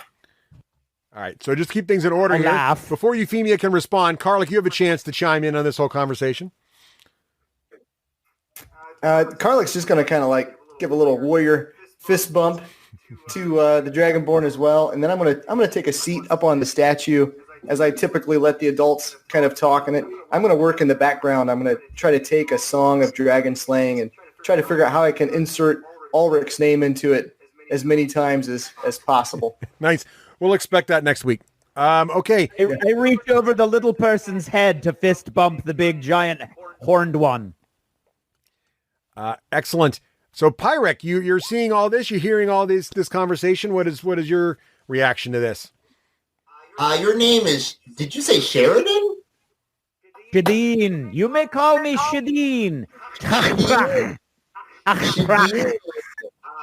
Do I know anything? I speak Draconic. Do I know what Shadeen means? Let's see. Why don't you make an Arcana check? Oh, I'm good at that. Let's try that out. Let's throw some dice. No, not doing that. Arcana check. I can find it. All right, look it, and boom. Whee! Oh, no. You can't recollect. You can't recollect any reference to that. No. Okay.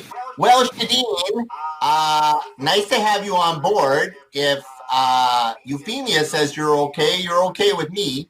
I was wondering if you had interaction with these cultists, if you knew where the dragon Venom Fang's lair might be. I believe that I've been helping them watch over it for quite some time and should be able to find it with no problem at all. No problem at all. Right. I'm walking a fine line between Irish with a dragonborn growl and pirate. I like it. I think it's working. Trying to avoid pirate. We're gonna have more. I just slip into Draconic when I'm talking to him, just because I'm always trying to show off and I'm irritating. And I'm like, if you could lead the dwarf brothers. Claw at the long-eared one, and I say, "It is unkind to speak in a language the crowd can't understand." And I just continue.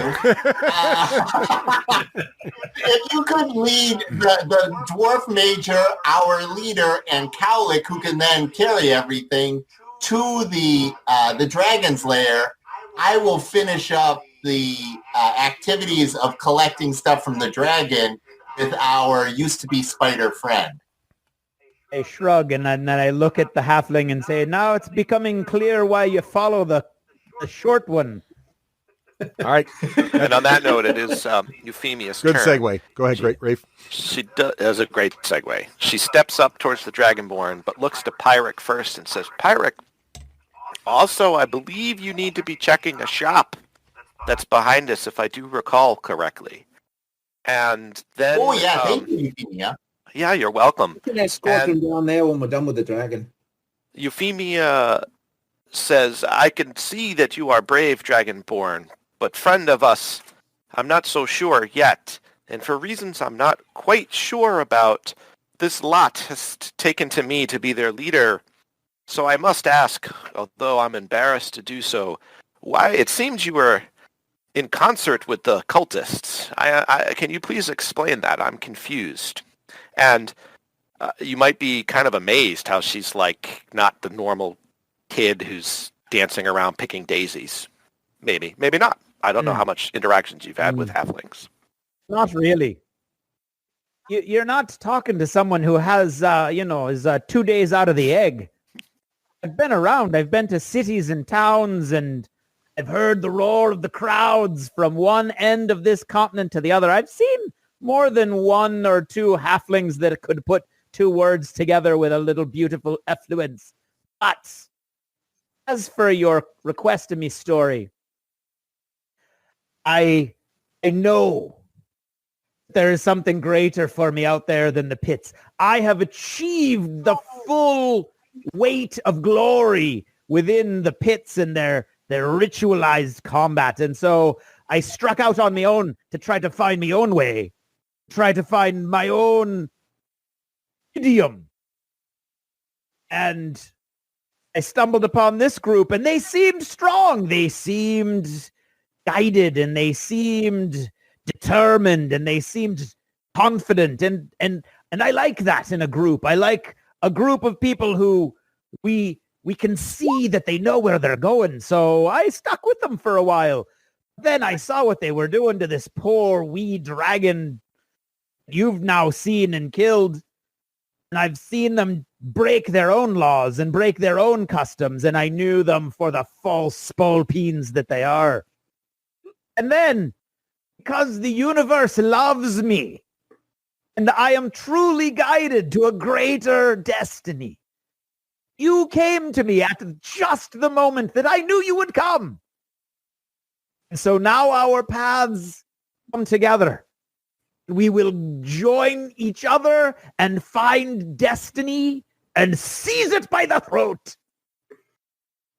I've joined together with quite a few, and see, never mind. Those were brave. Those are brave and eloquent words, Dragonborn. But I, too, am a little more experienced than the youthful appearance that I have, and have traveled with many thieves and scoundrels. And although your words are sweet and eloquent, I'm not exactly sure of their truth. But I am glad we are met, because clearly you are brave and you are strong. And little side note in parentheses, Russ, I'm sort of regretting that I gave up my old investigative skills. See what happens there? Rolls to see if he was lying.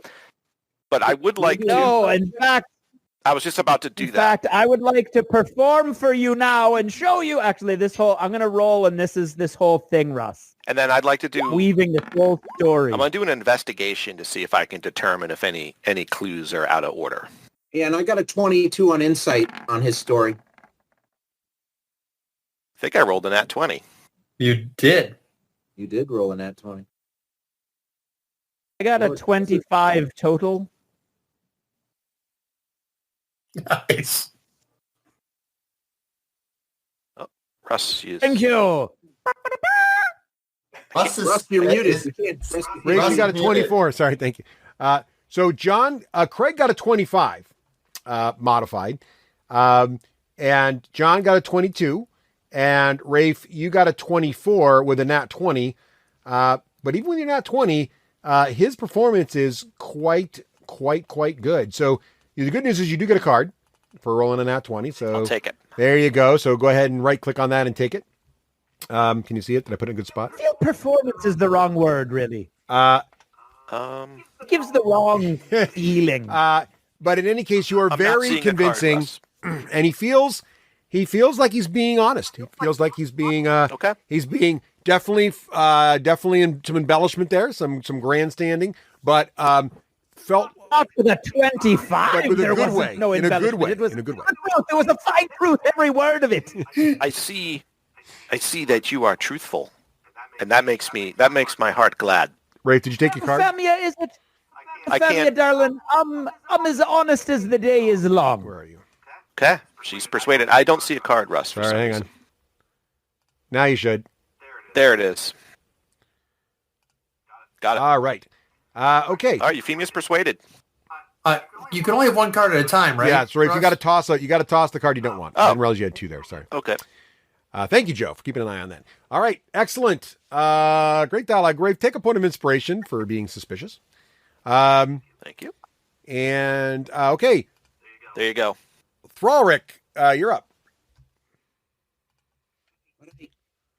What's your reaction? Time to get to work. Oh well, he seems to be truthful to me. The only thing I'm a little worried about is he seems enamored with my brother, but that'll go with time. I'm gonna move up here and start working on this dragon. Pyric, once I get the scales and whatever else you want cleaned off for this beast, we can head down to the alchemist shop. If you trust the others to loot the layer of this thing. Oh, Dwarf Major has such a thirst for loot. I can't even help it. So I'm just going to roll with it. Let him go greedy crazy. Like, he is literally the greediest paladin ever. But apparently that helped him with this battle. Like, there was treasure involved. He knew that the dragon had treasure. Hopefully he can find my horse Like, I'm very excited about all these things. And honestly, just a moment of quiet. I cannot take another witticism from the back of his head. I think there's a higher chance we'll find your horse where we're working. And I got a 19 on survival to start skinning. Oh, this nice. guy. Yeah, you're going to get some good... you're going to get some good stuff off that. All right. All right. And that's all I got. All right, excellent. All right, nice job, Thorrick. Shadeen, what are you going to do? I'm just going to be going around. I'm going to be glad-handing everyone. I'm going to be shaking hands, and I'm going to be just telling everyone how well they did. And it's a great band of heroes I've joined. I can tell. All right. Okay, so we can keep doing it in player order here, but kind of give me just what's everybody going to be doing. It sounds like folks are comfortable with Ulrich checking out the dragon lair. Is that what I heard? So yeah, I'll just why don't we go down in order of initiative and just say what we're doing. That. So yeah. So right. You're just the dragon board's glad handing everyone and getting to know everybody. Ulrich, what are you going to do? It's your turn now. All right. First of all, I say talk does not cook rice. Aye. Show us where this treasure might be, so we can divvy it up amongst ourselves. Cowlick, please join us. And finally, Spalpeen. What's a Spalpeen? And I keep walking. I'm starting to think he may be a Spalpeen. I didn't know if that was me or my brother or the cultists. It's very impressive. These big words, they come right out so easily. Don't know exactly. I just met y'all. I couldn't really tell which one of you is a Spalpeen. But in my experience working the fighting pits, I would have to say every group of this size has got at least one Spalpeen in and it. Russ, if there's any scat, you hear any dragon poop, I'm like, I think I found your pony, Fury. Sure, there's a little dragon poop under the tree to the left there where the dragon died. All right. All right. Karlak, you going to do anything besides working on your song still? Calic was just taken aback by the performance and the words, and when when Shadeen comes over to glad hand me, I just look at him and I'm like, those words were more than fair, and your choreography was amazing when you killed those 10 bugbear. and smile and I I'm going to follow Ulrich towards the once we're being led by Shadeen, I'll head towards the dragon lair as well. So Shadeen, are you showing them where the lair is? Yes, I am. I believe if you follow me, that ain't me. Where am I? Oh, there. You're on the dragon. It's over this way. There you go. Yes. So Shadeen starts heading towards the tower, sort of in the northern center of town, at the top of a hill, which tracks from where you first saw the dragon come flying out of the tower when you went ahead and fed him or offered him your horses at that time. I'm going to heal Shadeen 5 points of damage when I lay on hands when I go by him too. Whilst we're walking together. Oh, nice. By the blessings of brother. Before, because Shadeen glad-handed me too, I assume, I offer him a dragon blood / poison-covered hand. And I say, well met, I am Thralric Earthborn. I say the Minotaur took a heavy hit to the head. My brother comes by the stupidity naturally.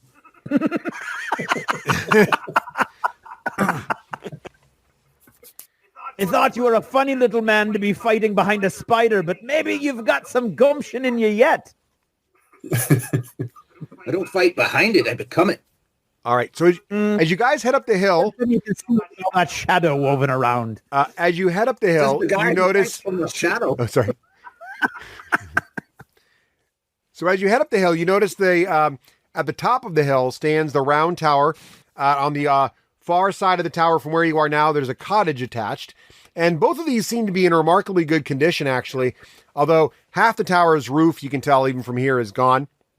And there's a door on the far side, on the opposite side of the tower from where you are now, going into the cottage that you can probably get access to.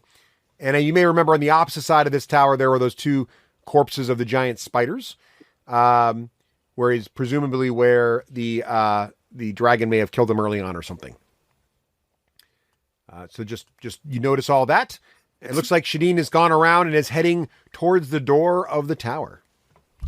And it's Pyric's turn if we're sticking to the I want order. to say, as a player, real quick, dividing the party never goes bad. Pyric, what are you going to do? I'm very concerned that these cultists were able to dupe the Lady of the Glade, and I just needed a little quiet to think. And there was a lot of performing and showboating and rhyming and general blathering. And so now I'm going to take this moment for Euphemia, who's leading everybody off, who's a distraction, to examine the cultists who have the right boots that Ulrich had said and see if I can piece together how they were able to dupe the Lady of the Glade and make this rift happen. All right. Go ahead and make an investigation check. Oh, that's good. Just so you know, dwarf. Do I get any kind of advantage because I cleared the room? No advantage, unfortunately, in this situation. Oh, bad. Okay, I got a 15. Yeah, you're not. You feel like you feel like your instincts might be right on. Judging by how easily these guys were kind of shoved around and killed by the dragon, and there isn't, and judging by the actual equipment on them, it doesn't feel like they don't seem like the kind of folks who could have just straight up gone toe to toe with the Dryad. They don't seem like the kind of folks who could go toe to toe with anyone. Right. Yes. So I'm looking for clues, missives, letters, trinkets, valuables as I do this investigation. And so while all the skinning, bloody butchery is happening, I am doing the pilfering investigating. I'm like waist deep in this dragon. All right. You do find on the guy that Shadeen shoved, you do find he has a pouch, and he's got a potion on a thong around his neck, and in the pouch you found there are 3 diamonds, and these diamonds look like they're probably around 100 gold pieces of value each. Don't tell Ulrich about those. Oh, no, he can have them. I just need my spell book. He'll want to turn one of them into a navel piercing. Doesn't he already have 3 of those? That's really, that's a gaudy amount of, adornment for one's belly button for a paladin, I think. Right. And the you get the feeling looking at the potion and the viscosity and with your super powered up arcana, thanks to the glade, you're feeling pretty good. This is a magic potion of some kind. Ooh. All right, then. I'm going to put a question mark by that. You also find a very unusual round sort of leather case, and it's a hardened leather case, so it's sort of permanently in the shape of a sphere, and it's got a clasp on it and a hinge, and it's got a leather loop that allows you to loop it around a belt. And it was on his belt, and when you pop it open, you notice it's empty. It's about this big, about the size of a baseball, but the interior of it's completely empty. Oh.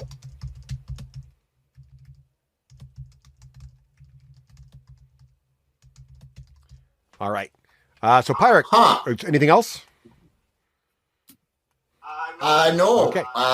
Anything else that might be worthwhile that will pile up to see if the dwarves want to ransack it afterwards?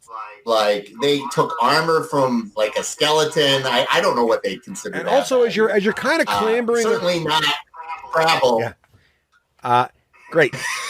And as you're doing fine, and you find most of the things of value. You notice also the other bodies. There's nothing of value on the other cultists. The only guy that had anything of value was this leader with the star boots. that Shadeen shoved. So Euphemia, what are you doing?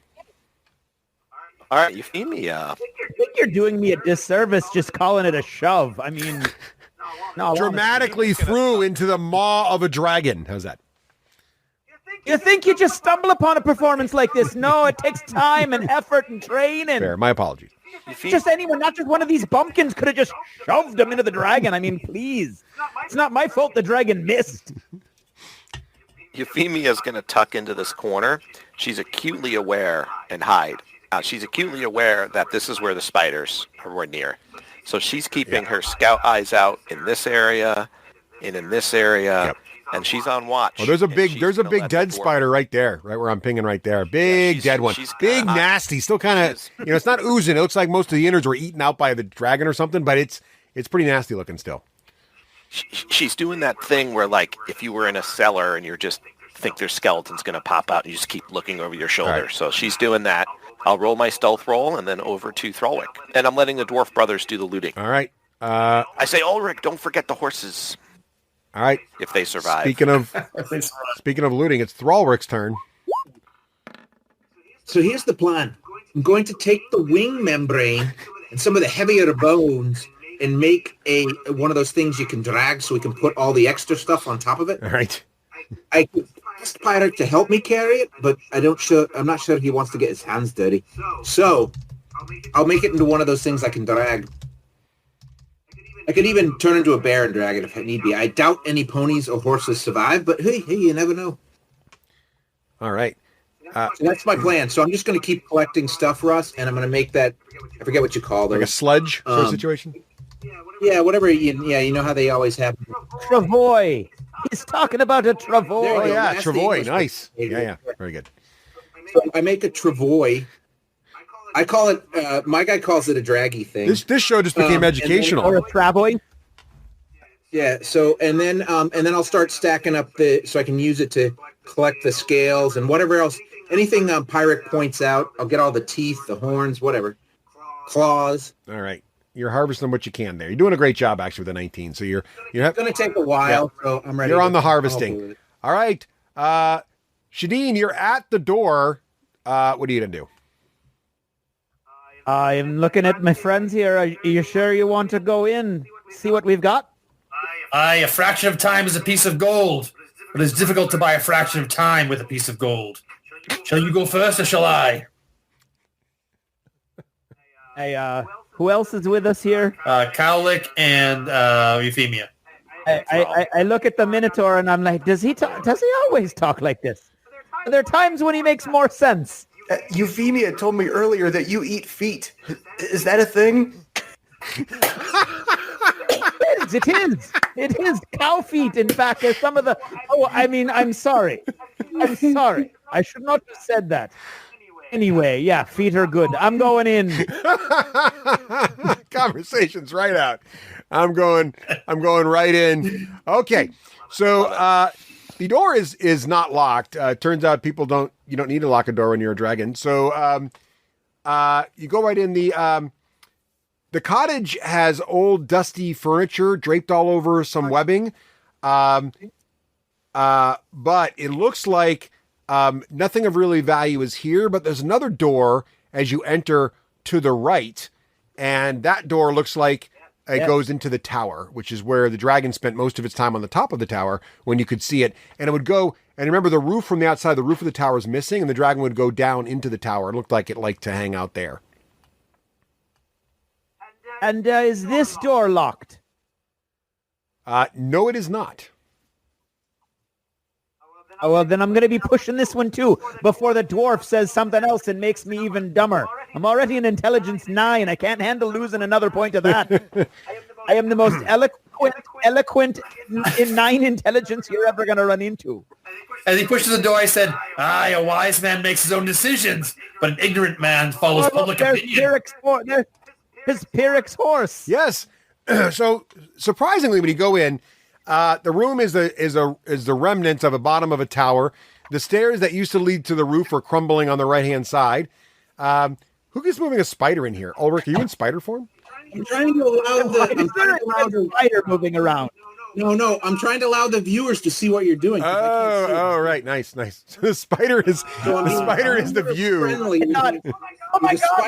There is a giant spider. The little one was right. Yeah, the spider's not actually there.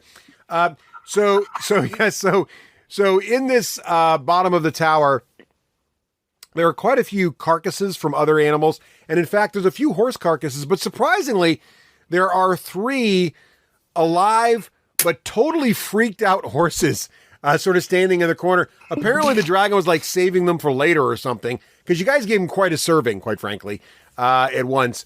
And so 3 of the horses, Euphemia's, Ulrich's, and Pyrrhic's horse, are all actually still okay. Sadly, the draft horse is the reason he had leftovers, because he ate that whole thing, and it was delicious, but he couldn't really have seconds after that. So that's the good news. Also, the good news is the remnants of the old horses are in here with your saddlebags. So everything that was on your saddlebags is recovered. And that's really enough treasure, don't you think? No, of course not. There's also dragon treasure here because it's a dragon. So there is, he's obviously just moved in. Like, he hasn't been here for a long time. So he's just been starting his little hoard. So he doesn't have a huge hoard, but he's got his biggest pile, which clearly he was probably the happiest with, is the 800 silver pieces. I don't know how you're going to carry 800 silver pieces, but there's 800 silver pieces just scattered across the floor.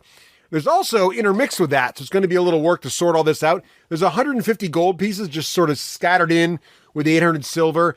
You know, dragons, they kind of know the gold and the platinum looks better, but they just, you know, you start small, you work it up. There are a few goblets lying around in there, and they're obviously from a set because there's 4 silver goblets with moonstones, and they're worth 60 gold each. You also managed to find a scroll in the corner, and you also find 2 scrolls. One scroll, a quick glance, Pyrrhic, are you there? No. So you don't. I am being a good citizen. So you don't know. You just find these 2 scrolls. Nobody there. Actually, I don't know. If anybody wants to tell me they're trying to read them, you could. Maybe someone has a skill that I don't know about. And then, so you find that, and also, as you're starting to move the coins around, Ulrich, you think you spot the edge of a battle axe. Ooh. Ulrich approaches his pony first. Wow, that's surprising restraint. I'm impressed. The kindness side of me comes up. It's okay, little horsey. It's okay. I will test something on you. And I grab the battle axe. All right. The axe, the axe is interesting because it's this beautiful ornate battle axe with plant vines carved into it with some skill. It seems. And so you have this axe as well, and there is a word written in Dwarvish on it. And being a dwarf, you can read it. It says Hew, as in Hew. Hew. So not Hugh like Hugh, like it was somebody's name carved. No, not like Huey. Hew could be someone's name. Or it could be Hugh and half. I am going to spend some time, in all seriousness, calming the ponies down because we're going to need them to carry. That's 80 pounds of silver we just got to pick up, so we need something to lug it back. And then I will pick up the axe and help gather everything else with the rest of the group to divvy up. But I want to make sure the horses are calmed down. If they are they wounded at all or just scared to shitless? There's some light scratches on them and stuff. They were obviously carried up by the dragon's claws. So one of them has a pretty good gash in his haunch, but doesn't look like anything that impedes them from walking or any permanent damage. I'm going to give the blessings of Mord into each of the horses, and he can close their wounds up and give them, like 2 hit points of healing each. Nice. Take a point of inspiration for looking after the horses. It seems to be a theme here. Oh, he gets inspiration for looking after the horses. I gave you it. Says the guy who fed up to I the dragon. believe I also gave Karlik inspiration for sleeping the horses when they're trying to run. I don't think I gave you any inspiration for feeding the horses to the dragon. I mean, and I've done that, no. Minotaur slept with the horses? It's a long story. You have to ask him over the campfire. I'm at the party if I joined. Does anyone need inspiration? Ulrich, I'm inspired by the fact that we're in the bottom of a well right now. Do you It realize? feels like there's treasure at the bottom of the well. Karlik, you're brilliant. Thank you. If only we had done the old owl well like this, who knows what we would have found. Exactly. You need Pierre, take my inspiration, please. Seppi. Does anybody else need inspiration? I had one to give away from before, too. I could use it if nobody else needs it. Take it, Thrall. Russ, I have a point of order and a question. Yes, for sir. you. Do you, as the DM, do the treasure where we just find it all? Or is it like if the party searches and finds on a difficulty test, they find the Ring of Invisibility? If that's the case, I will not be able to resist myself after they go through there to look for extra. But if you don't play that way, I won't do that. And also, Russ, I think you should take a point of inspiration for a great description of the dragon's treasure. Oh, thank you. Well, here's how this works. So if it's obvious on the floor or something where just a regular person would see it, and I presume, knowing Joe, he's kicking the coins around and everything, I'm not going to say, well, if he didn't kick the coins, he doesn't see the axe under the coins. But if, for example, there's a secret door in the floor here, and no one says I'm searching for secret doors, I'm not going to tell you, and by the way, there's a secret door. So it really depends on the nature of how well something is hidden. None of this stuff in the room is hidden, so I generally wouldn't make you miss something that wasn't hidden. So we can do it out of ice in a well, and we don't break that ice, then we don't get that treasure. That's right. If someone puts ice on the well, exactly. Yeah, okay. We can do it out of turn, while we rest or whatever. But I'll take a search. Okay, go ahead and roll an investigation check. Oh, I will assist him so that he gets advantage. Nice.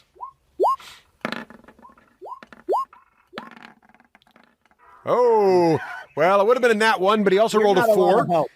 You're feeling like this room is pretty picked over. I mean, Ulrich's been here for 10 minutes, so there can't be anything good left.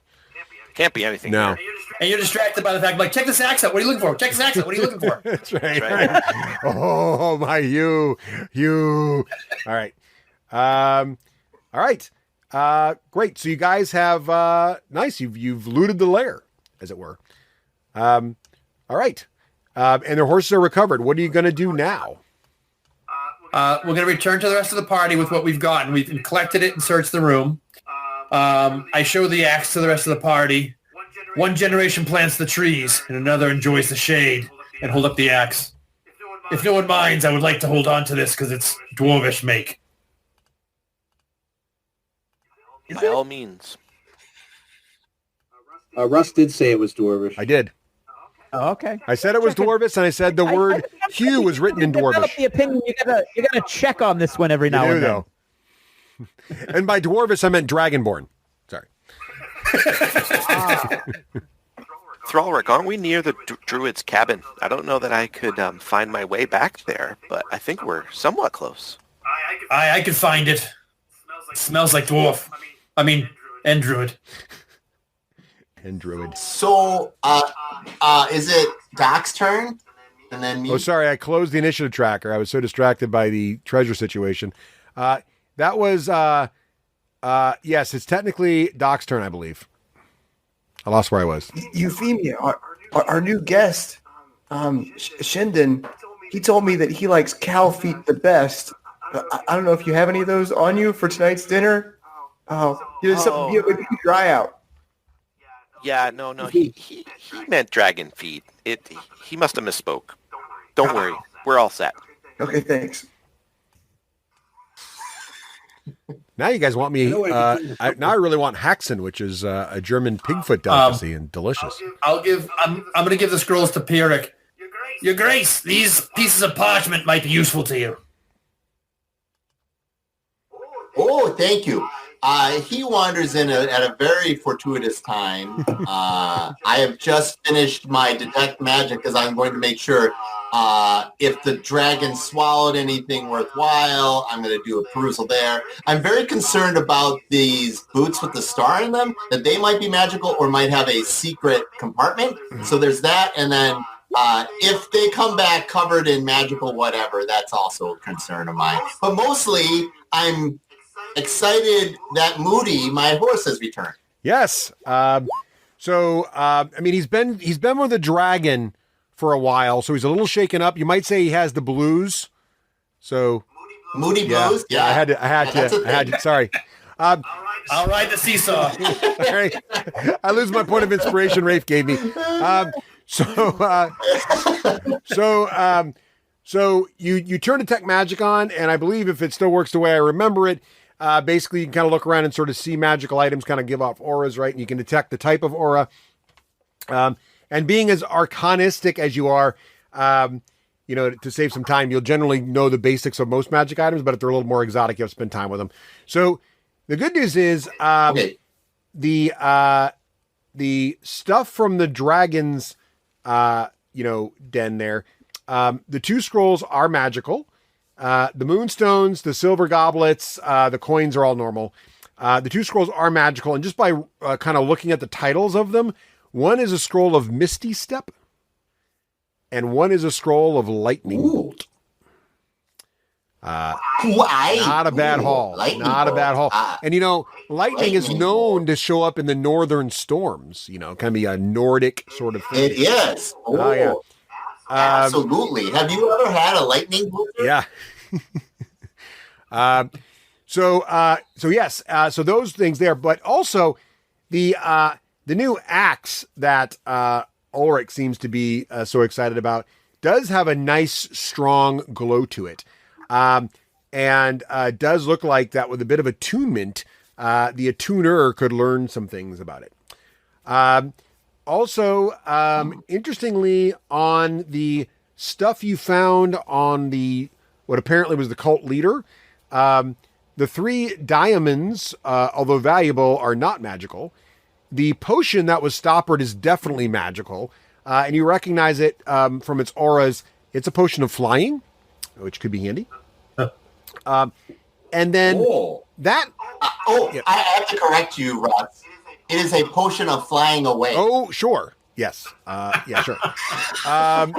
And also there's this weird, it's really weird. There's this weird residual energy coming out of the sphere. Like the sphere itself, this hardened leather sphere case thing, it's not magical in and of itself, but there's like a residual magical energy, like something pretty powerful was in there at one point, and it still hasn't fully dissipated. Oh, that's a concern. I'm going to think out loud and express my general dismay of So Euphemia, normally a thing is a thing. Sometimes a thing can be so powerful it leaves traces of its presence on other things. Did you find this on his belt? Yeah, this spherical holding case. I think we should bring it with us, and it is a clue on how these dragon cultists duped the Lady of the Glade. Maybe our friend Radolf will have some idea. And perhaps maybe it fell out here during the battle. I don't think I should search for it, though, because I'm very rattled by these spiders. I can't seem to focus on finding anything. Now, Euphemia, I need you to look me straight in the eye, and I'm going to tell you a very important story. Do I get her attention, Russ? Sure. Rafe, are you paying attention? Okay, yes. Back in the Northern Temple, there was a spider I killed, massive spider I killed, who was scurrying around the floor with my shoe. Do you know why I did it? The spider took your shoe? Yes, because the spider took my shoe, Euphemia, and that's why you're my favorite. And I give her a big hug, and I hope the story helps her. Well, on that note, any good session of D&D should always end with a hug, and I think we're at a very good pause point. And so, but important question before we wrap up: who took the most damage today? It might have been. That would probably be Craig. 15. I think it may have been I took 15. Shadeen. Shadeen. So, yeah, I think Shadeen's going to summarize. Are you telling me that I'm going to have to be telling a story? What a shame. Yes, all right. So welcome, Craig. You get to do the summary next time.